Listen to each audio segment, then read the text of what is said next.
everyone, welcome back to Eyes on the Prize Spinner Wheel Writing Advice, Part 15. Let's get into it.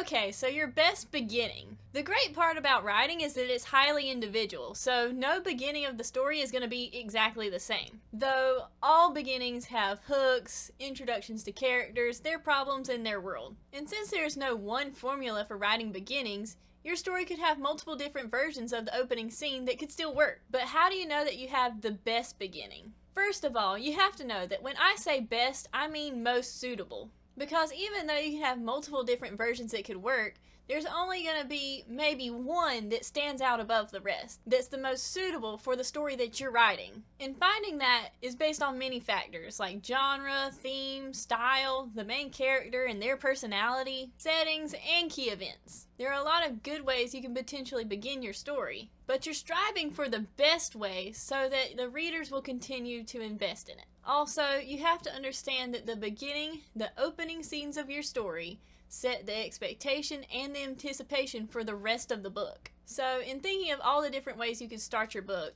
take a second for real to just sit back and think about it. Does this provide the best snapshot of what readers should expect, or is it more of a detour? And the best way I have found to discover which one's the best is to just write multiple versions of it. Different opening scenes, different tones, different styles. The book that I just wrote had like 10 different opening scenes before I finally landed on the one that was perfect for the story. But as long as you're hitting those points of hooks, introductions, character, setting, and are building the best setup you can for the reader's expectation, you'll be well on your way to having your best beginning for your story. Hope this helps and see you next time!